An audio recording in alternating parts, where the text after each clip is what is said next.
Okay, well, again, welcome everyone. This is the first of the series. We're launching a new Lunch and Learn series for the fall. The North Carolina Silk hasn't done this in the past, and there's so much information that exists out there for people with disabilities and individuals who support them.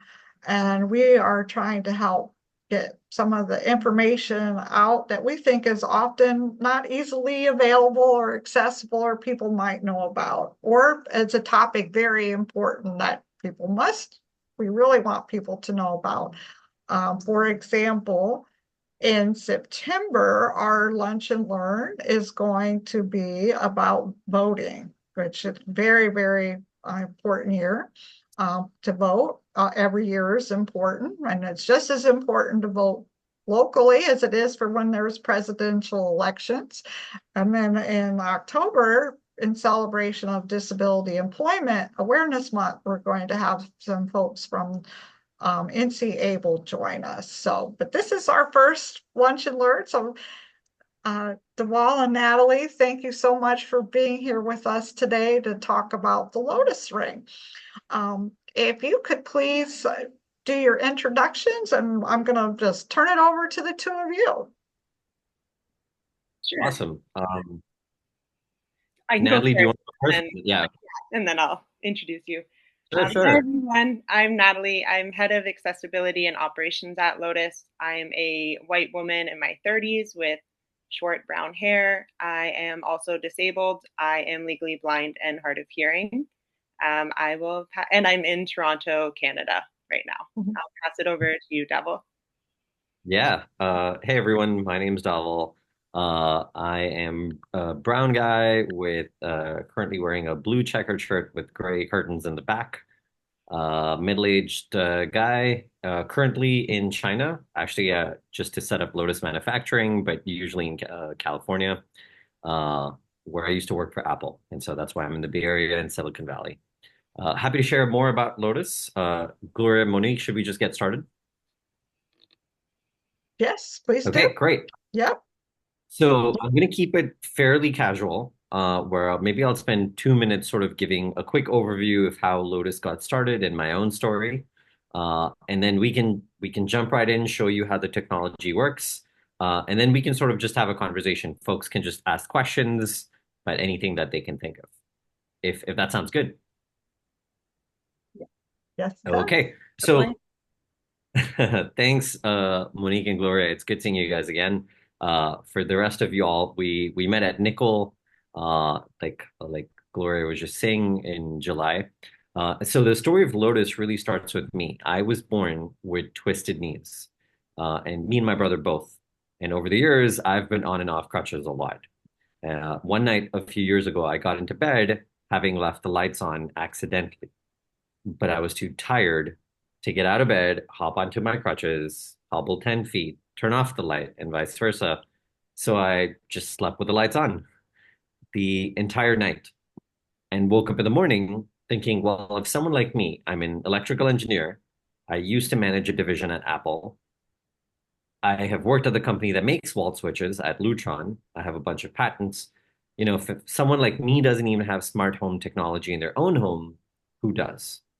And so I started researching, and it turns out about 91% of US homes were built before smart homes even existed. But there's no easy way to upgrade, right? Even if you wanted Alexa to say control your lights, well, the first step is you have to rewire all your existing wall switches to connect to the internet to be able to talk to Alexa. That's step one. Step two, then you have to put speakers in every room to control the switches you just rewired. So you have to put one in the kitchen, in the bedroom, in the bathroom, in the living room, and anywhere else you want smart home technology. And then step three, you have to pair every single ring, every single switch one by one through another app. And just the first step of rewiring is about 11 hours or $2,000. And everything I'm describing is best case if you own the home. If you're renting an apartment, there's no solution. If you're traveling, like for work or for pleasure, there's no solution. You can't bring your smart home with you. And so it affects everyone, but it disproportionately affects about 27 million people like me. We're talking anyone with limited mobility. So veteran soldiers, older adults, disabled persons who can spend up to an extra 3.5 to 4 hours at home in certain cases every day. So to solve this, we created the Lotus Ring, which is a wearable ring that controls objects at home by pointing. And we'll show you how it works in a second. But unlike, say, Alexa or any other smart home technology, there's no apps, no rewiring, and no internet. And the easiest way is to sort of just show you. So I'm gonna spotlight myself.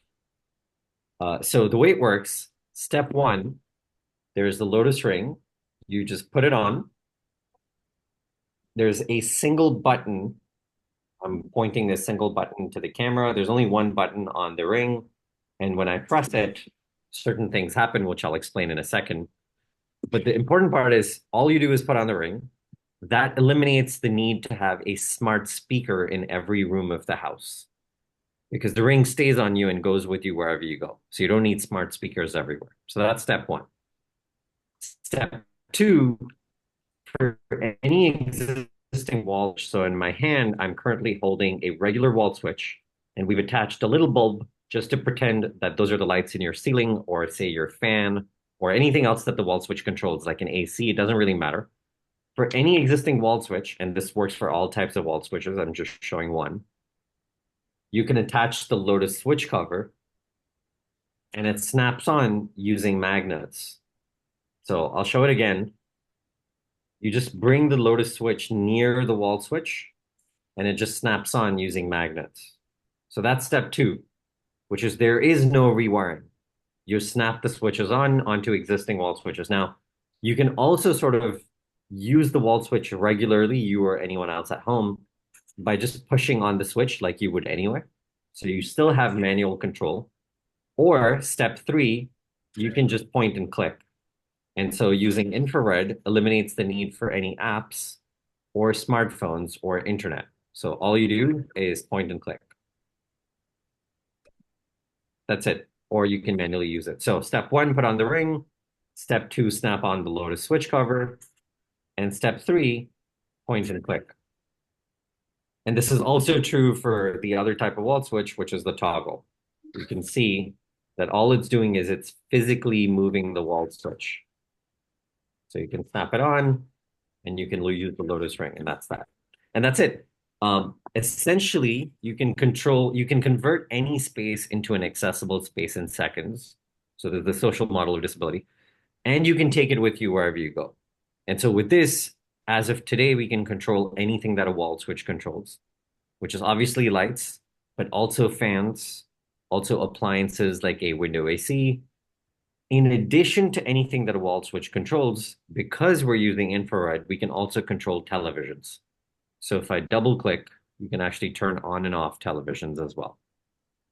I'll pause. I've thrown a ton of information, but like I promised, I'll just give sort of a quick 2-minute overview.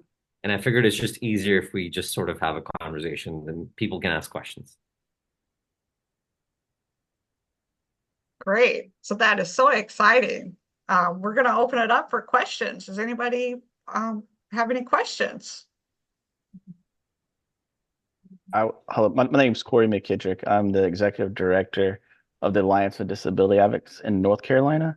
I just want to say that looks absolutely amazing. It's unreal. The not having to do with wiring or anything like that is crazy. I am truly upset. I was at Nickel and I saw your table and I was like, oh, what is this? And someone told me that, oh, that's a ring that you can monitor like your heart rate and all that kind of stuff with. And so I was like, oh, I'm not interested in that. So I am so disappointed that I didn't just go find out for myself.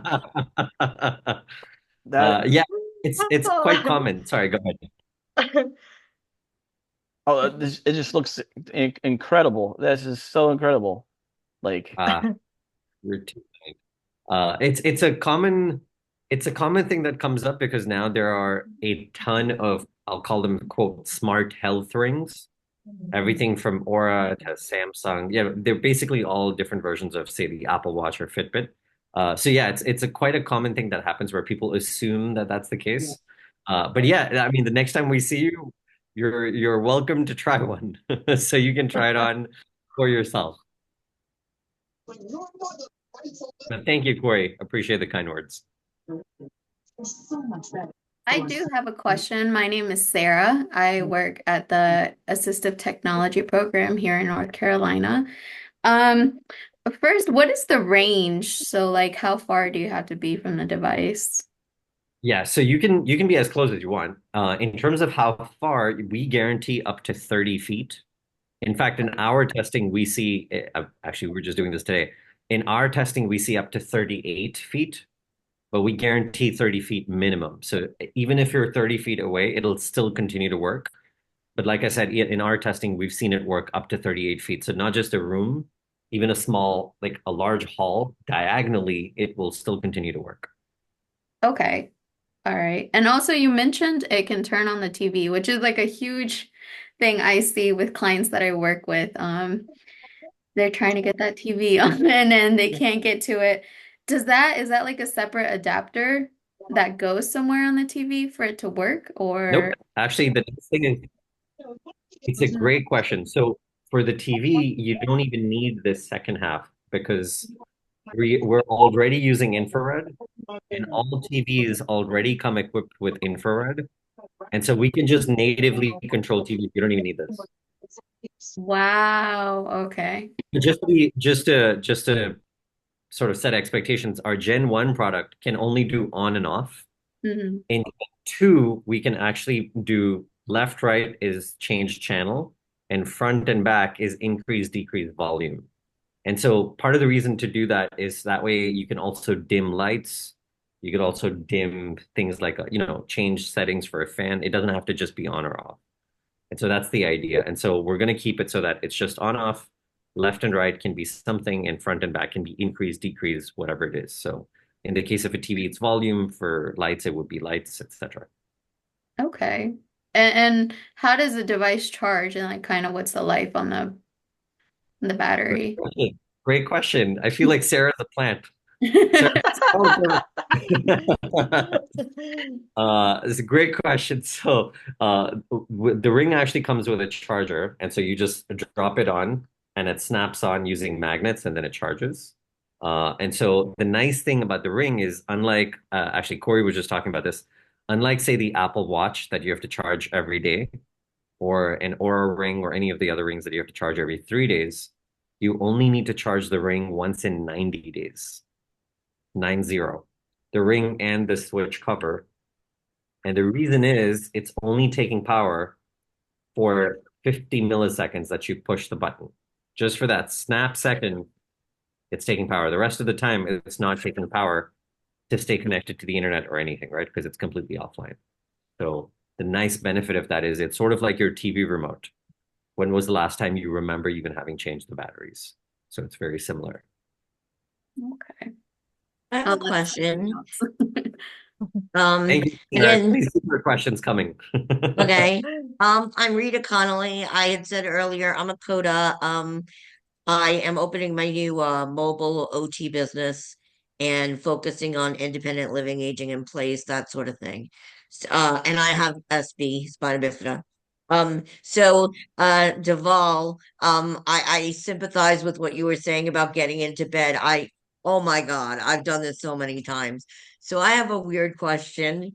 So I turn on my fan and my light, or turn off my lights when I get into bed, right? Yeah. So if I wanted to do like multiple, would I get myself like a whole bunch of rings and really look like It's for it's like actually how a does that?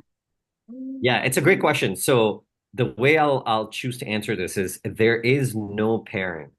So any ring works with any wall switch, and any wall switch can work with any ring. In fact, your ring can work in, say, your parents' home, and your parents' rings can work in your home, and vice versa. It's like a telephone. The more people that have it, the more beneficial your own device gets. So to translate that in your situation, the nice thing about the ring is only you can have many in your same room. You don't Uh, need multiple rings, but you need one wall switch cover for every wall switch you are trying to control. But you don't I need as many rings. Just in terms of a lot of people like to say, one ring to rule them all, which is you just need one ring. You don't need many, many rings. You just need which cover for anything that you're trying to control. Now, the nice thing is only you can have many in the same room, but only the thing you're pointing to will turn on and off. So you can have, let's say, a light switch to your left, a TV in the front, and a fan switch to your right. And only what you're pointing to will turn on and off. And you don't have to aim. It's just as long as you're pointed in the general direction, that thing will turn on and off, but the other ones won't. That was the hard part about the engineering. Awesome. Okay, I was hoping that was the case. The Thank idea was, you. yeah, yeah, absolutely. It was a great question. Essentially, what we wanted to avoid was having to need an app. And in fact, for the first 9 months, all I was doing was research. Natalie was one of our interviewees. These were very long interviews, about 9 hours long. And one of the most common pieces of feedback we got were A, I have too many apps on my phone. I don't want another app. Or B, I actually don't want to use anything that needs a display, either on a phone or a watch, because it needs two hands and Hmm. I have to hit the device simultaneously. Both, not one, either or, both conditions must be true simultaneously. So if you can't use two hands because you've had a stroke or quadriplegia, or you just, you're holding groceries or something, or a child, like you're babysitting, even if you can look at your device, you can't use it. Or if both your hands are free, but you're looking somewhere else, like if you have small children at home, or you just happen to look away, then you can't use it. And so the most common request was, can you build something that can be used with one hand without looking at the device and while I am still in bed? And of course, the only thing that people wore to bed, people would take off their watches, people take off their necklaces, earrings, everything came off except their wedding rings. And so that's why we created a ring, because you can use it with one hand without looking at the device and keep it on in bed. And so that's why. Thank you, Rita, for the question. Sure. Hi, Thank you. I'm Susan Silver. Here in Wilmington, we're developing a community of housing, affordable housing for um, seniors, moderate income seniors, and younger people with disabilities. So both populations are typically in need of these sorts of things. And we anticipate building in a lot of smart technology as a way of supporting those tenants. So, Dhaval, clearly you're genius. I mean, there's no way around that. Um, You're but I have sort of two categories of questions. One is the ring currently marketed, and at what cost, and how does one acquire it? So that's one aspect. And the other is that we anticipate monitoring a number of things beyond what you might think of as typical smart home.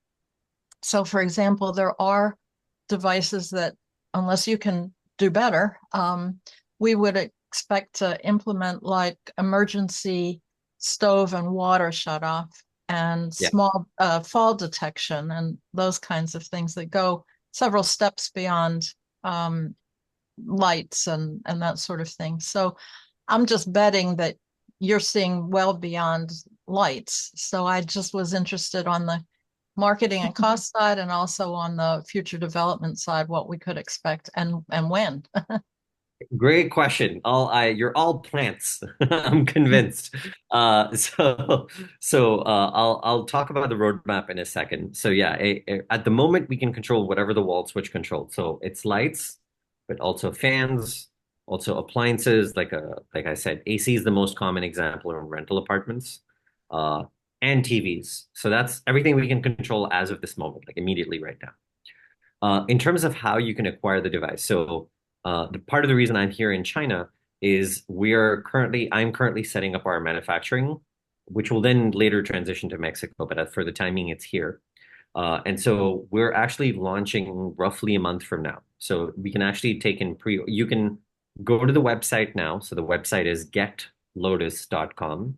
That's GETLOTUS, like the flower, getlotus.com. And one of the things we promised Gloria and Monique was anyone that attends today can actually go to the website. You can put your name on there on the wait list. It's totally free. We're not charging anyone anything right now. If you put your name down, we'll actually send you details on Labor Day weekend. And instead of getting it at the retail price, you'll get $50 off. So normally for folks, it'll be available for $349, which is a pack. So one ring and three switch covers would be for $349. But for anyone attending here that goes on the website now and puts their email down on the wait list, which is totally free, we'll send you information on how you can get it for $299. And so it'll be $299 for one ring and three switch covers, which is usually the same price point as a single Amazon Echo Show. So instead of one smart speaker, you end up with a smart home, quote unquote. So that's how you can acquire it now, which means around Labor Day, you can go on the website. You'll get an email from us if you sign up now where you can purchase it for $299. So then you can actually put in pre-orders. We'll start shipping in the end of September. In terms of what's coming down the pipeline, so everything I just described, phase one is just point and click, right? And so whatever you're pointing to will turn on and off. At the moment, what you can control is anything controlled by a wall switch. So like I said, that's lights, fans, appliances, plus TVs. So that's today. Next up, we already have working prototypes that can control anything that plugs into a wall. So anything like a plug-in wall lamp, a plug-in fan, a coffee maker, really anything that plugs into the wall, it doesn't matter. And so you can control those as well. After that, we're working on drapes, followed by doors. And the reason for that is those are the objects you interact with every day, all the time. Because there's 6 things everyone's got to do every day, which is eat, go to the bathroom, shower, change your clothes. And to do those 4 things, you typically transition out of bed and move around the house. But to do those, you need light. You have to switch rooms, meaning open and close doors. And whichever room you end up in, you have to usually control something like your fan or AC. And so those are the things, the categories that we're focused on. So today, anything that a wall switch controls, really soon after, maybe in 6 months, anything that a wall switch controls, then drapes, then doors. So that's phase one. Phase two, the way you control them, we're adding optionalities. So today, for anyone who can use it, is point and click. And the reason is it's the least cognitive effort and least physical effort, simple to use and easy to understand. But if you couldn't do that for some reason, then you'll also be able to use, instead of fine motor control, you'll be able to use gross motor control. So you can use gestures for someone, say, with arthritis. Actually, even for most folks with arthritis now, they can actually do this. We've actually even given this to folks with MS, MD. If necessary, they use their other hand, or for folks using wheelchairs, sometimes they use their knee. So we've actually already given this to folks. But for whatever reason, if you absolutely couldn't use your thumb, then you can actually use gross motor control. Now, if you couldn't even do that, let's say you've had a stroke, can't use your arm at all, then we can also enable voice to control the same objects. So all of that is phase two, which is additional ways. It's a combination of universal design and inclusive design. And so that's phase two. Phase three, we then start talking about other avenues, which is, Susan, kind of some of the things you were talking about, which is the most common request we get is, hey, I don't live with my older parents or older grandparents. I would love to gift this to them to help them age in place or live more independently. But I would also love some knowledge knowing that they're okay. So can the ring somehow tell me that they're doing okay? And so that's phase three. And so that's kind of what's coming down the roadmap. Hopefully, did I answer your question, Susan? Yeah, you sure did. And you've probably had other requests, but if you would like a site to roll these things out and gather information and sort of be a showplace, we'd be happy to talk to you. We're on track probably to be out of the ground and with residents in the next year approximately. Oh, So gotcha. We should here, I'll put my email down, okay. and Natalie, you can put yours down as well. And Susan, I would say just email us after this, and we're happy to take it from there. All right, sounds great. Thank you. Thank you, Susan.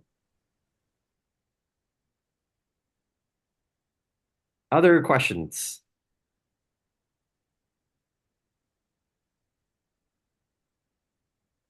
Hopefully I didn't put people to sleep. No, this is fantastic, very exciting. So I'm just going to throw out some appliances that come to mind that I think of sometimes, especially if you're living in a home or an apartment that's not accessible. And I so appreciate the fact that you acknowledge, and part of your design concept is a lot of people live in rental units and can't always get the accommodation request from the landlord. And if they do, they still have to pay for it. Um, so this ring would control turning on a washer and a dryer since it's plugged into the wall. Yes. And so not for phase one, which is what we have right now, but in about 6 months, yes. It's anything Okay, that, yeah. great, great. Um, what about Um, so an oven is obviously something that must come in phase one or later, because of course, not only are you turning on the oven, but then you have to do the setting. And Yeah. For that's, like, yeah, yeah, okay. the way I like to think about it is anything for which you can think of having a remote, like appliances that typically already have a remote, instead of needing another remote, one for each appliance, you can just control it with a ring. And so usually appliances for which you may have a remote already, that makes sense to use at a distance. Like one of the more common ones that we've seen people talk about is air purifiers, where for folks using a wheelchair, it's sometimes a bit tricky if you actually have to lean over, especially because they may fall over or they may get stuck, because the button to turn on and off the air purifier is on top, right? It's like, it's the size of a trash can, it's the button on top. And so that's something you want to be able to control at a distance to just turn it on or off as needed. Same with sort of white noise machines, things like that. So it doesn't really matter what it is, but yeah, you could turn on and off anything at a distance. Great. Very excited. Thank you. Anybody else have questions? I have a question about how you mentioned it could control appliances at some point. Like, she mentioned the washer, dryer, a stove.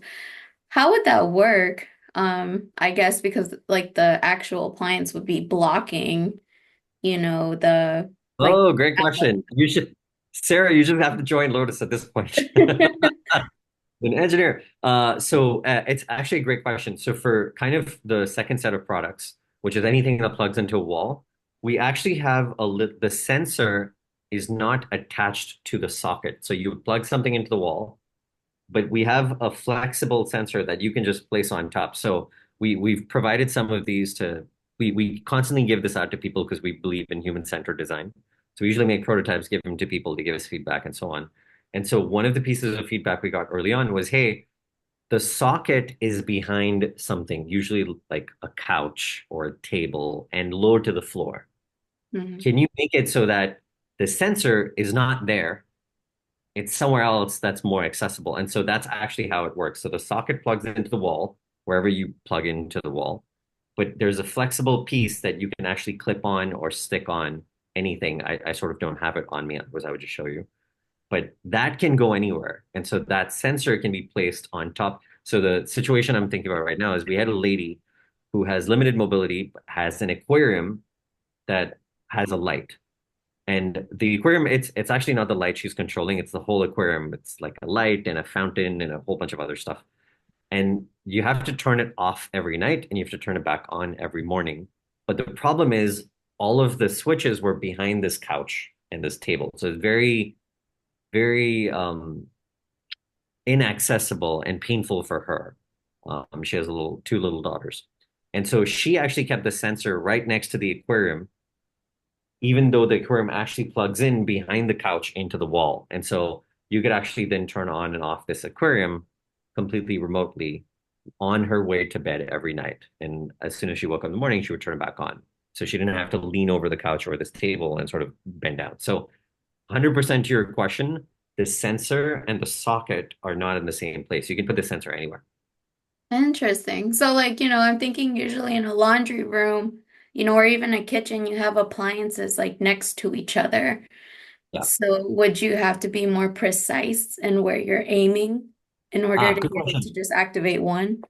So when I say you have to aim, you don't really have to aim. Basically, the way we've designed it is it's sort of like a flashlight. As Mm-hmm. long as you generally point in the right direction, it covers a cone, like it covers a small circle, roughly speaking, it depends on distance, but roughly a foot in diameter. So, Okay. and, as long as there's one thing in that range, you'll turn it on. I mean, you don't really have to aim or hunt for Right. it. Like as long as like you're pointed a flashlight in that direction, you're good. Anything outside of that will not get triggered. And so then you can control as many things as you want. So Okay. flashlight, best analogy.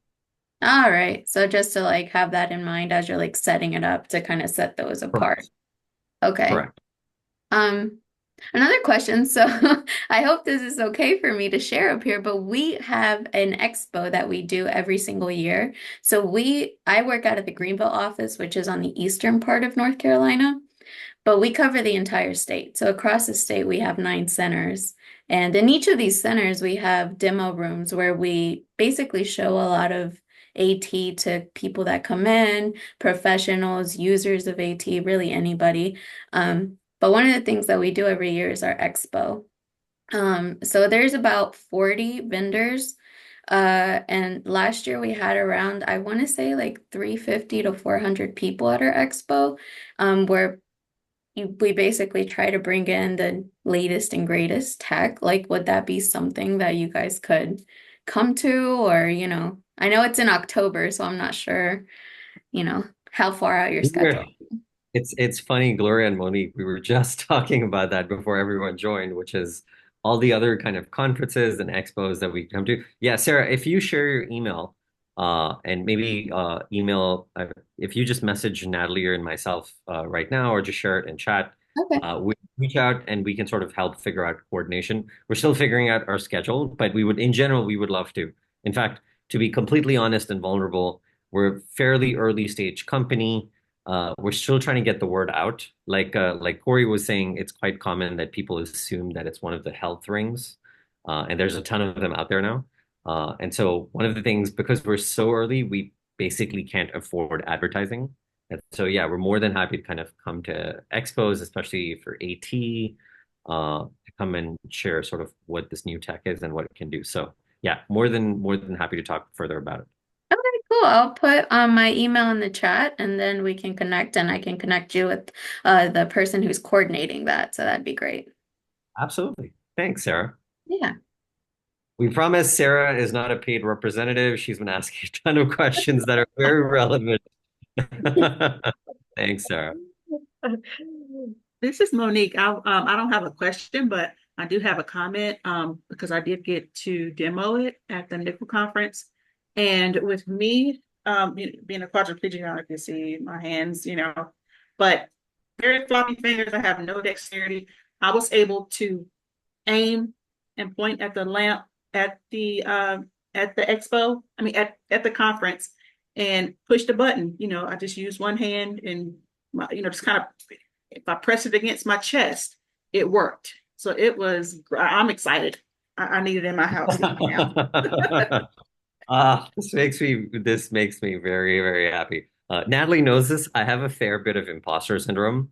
In fact, the reason I was doing 9 months of interviews, I was convinced when I first thought of it, I was only thinking for me. I was convinced this was the stupidest idea in the world. I was convinced this was the worst idea on the planet because everything was internet connected. Why would you use this technology, in theory, that's at least 30 years old, where of course there's much more modern variations of it.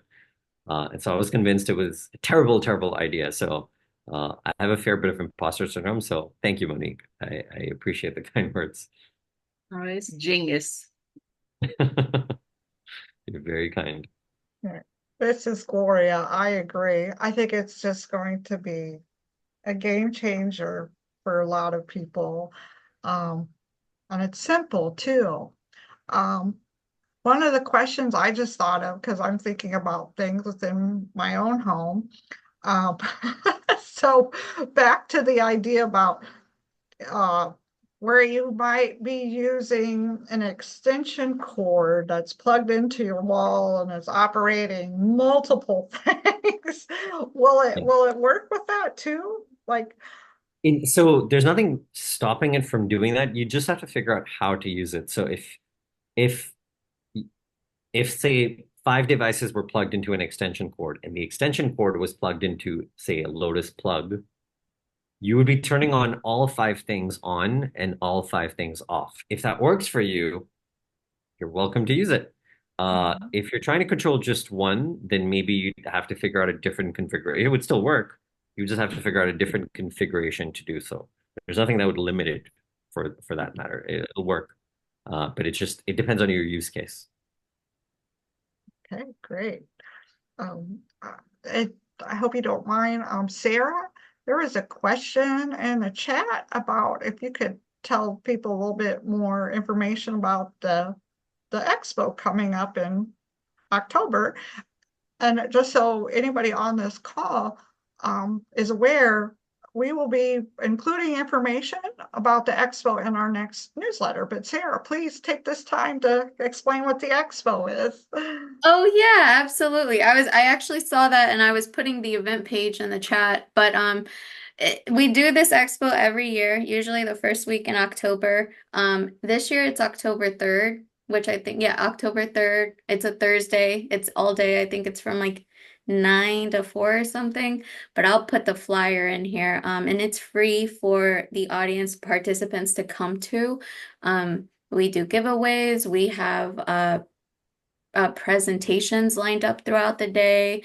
I want to say, like I said, we have about 40 plus vendors who come out on all different categories of assistive technology. And people are given an opportunity to join in on the presentation sessions, to look at our big exhibition hall. We try to do giveaways throughout it. It's really a great opportunity to just learn about what's out there. It's usually always centrally located, so it's in Raleigh, North Carolina. Um, and it's at the McKim Center, if anybody's familiar with Raleigh. I don't know if anybody, oh, somebody said they had adaptive sports booth last year. Yeah, I was actually Yeah. really sad because I missed last year's because I had bronchitis, so I couldn't go. Um, so yeah, I didn't get to see that, but I think we did a few pop-ups throughout the year. Um and they were all focused on recreation and gaming pop-ups, adapted sports. And I want to say adaptive sports maybe had a booth at one of them. So I wonder if so Corey, I wonder if we had seen you at one of our pop-ups. The one last year in Raleigh at the Chemist Center, that was the first one that I was at. Okay. We had our sled hockey team, and then a wheelchair basketball team, and then adaptive rock climbing. Yeah. So we had all three there set with the equipment and things. We weren't trying to sell any equipment or anything, Right. just information. Yeah, and that we have so we have vendors, but then we also have services, a certain amount of services for people who to just share their resources. But I will put the flyer and our event page in the chat. And our event page has a few details from this year's as far as vendors, but you can also look at like last year's and it'll kind of give you an idea of how we set up and who we have there and stuff. Which is Glory, I have to just reiterate, it's very diverse. I mean, we have representatives there from services for the blind, the deaf and hard of hearing, technology, and um, everything, every kind of disability that you can think of, there is something there for everybody. So We try to be diverse. We try to include everything. So we're excited.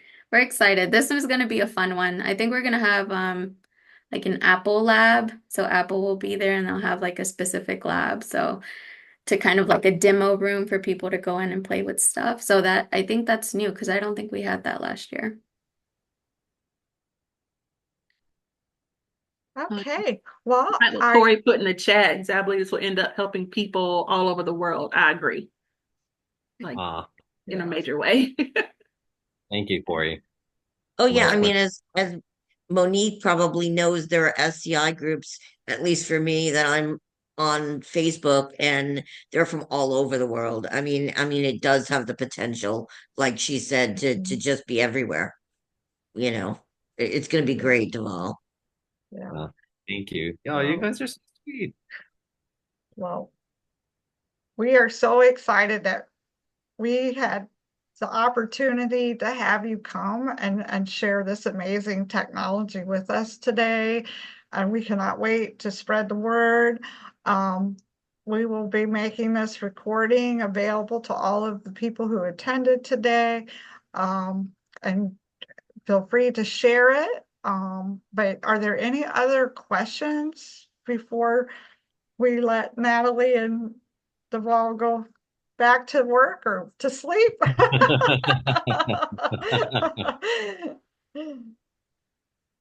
I just want to thank you. It's awesome, and I do believe it's going to help a lot of people. I think we'll all be able to say we met that guy one day. That's like,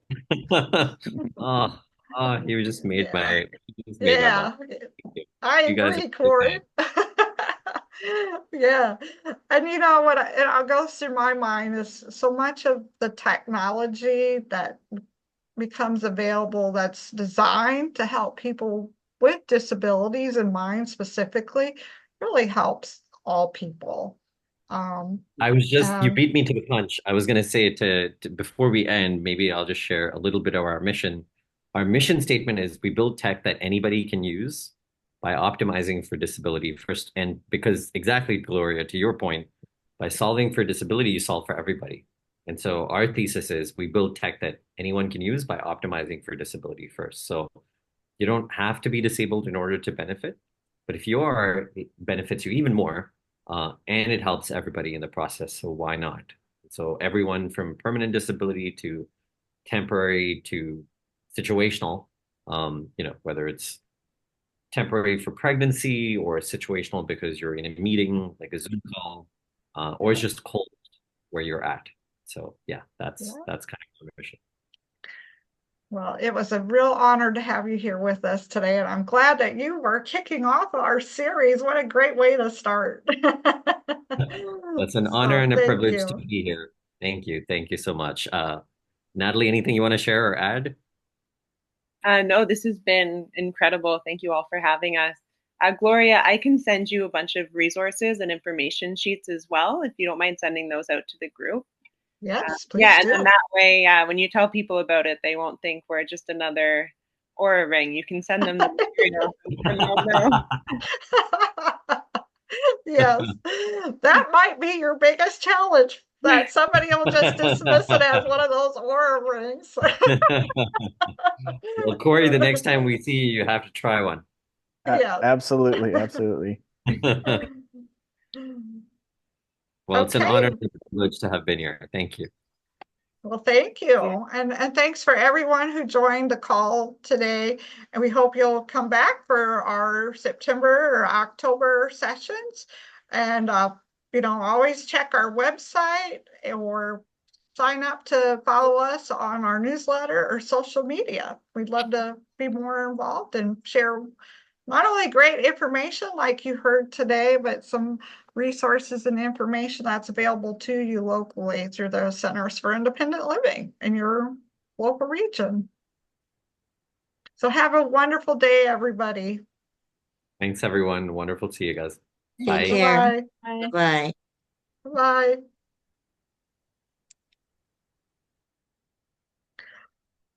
Okay, well, thank you, Natalie.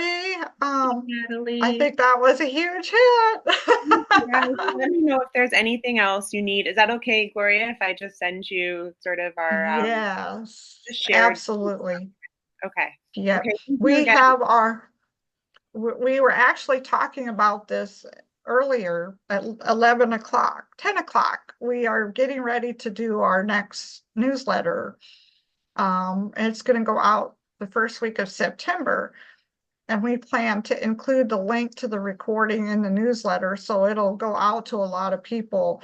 And if you want to send me those attachments or anything that you want us to, highlight, there'll probably be some things that we'll insert in there, like this is not your Aura ring. This is Yeah. incredible. Yeah. Because I have to admit, when I first walked by the table too, it's like, oh, why is Aura here? And it wasn't until I went up there, it's like, oh my gosh, this is no Aura. Yeah, that'd be great. So, And we'd love to pay it forward too and do the same and include anything that you have coming up in our newsletter as well. If you're just trying to get the word out, we're always happy to include any blurb, even about the Lunch and Learn series. I don't know how much of we have about 5,000 people on our list. I'm sure a good chunk of them are in North Carolina. So we're happy to, you said the next Lunch and Learn series is September, correct? yes. Yes. Yeah. Okay, so Yeah. we're happy to spread the word on that as well. Okay. Well, thank you. Yeah. Thank you Well, both. You know what, Devil's, we're supposed to have a meeting now, so I need to catch him while he's okay. still awake in the No middle of problem. it. Thank you so much. Thank, It was nice seeing you both. thank you, Natalie. Bye. Okay. So Monique, we'll Okay. take a quick break. Yes.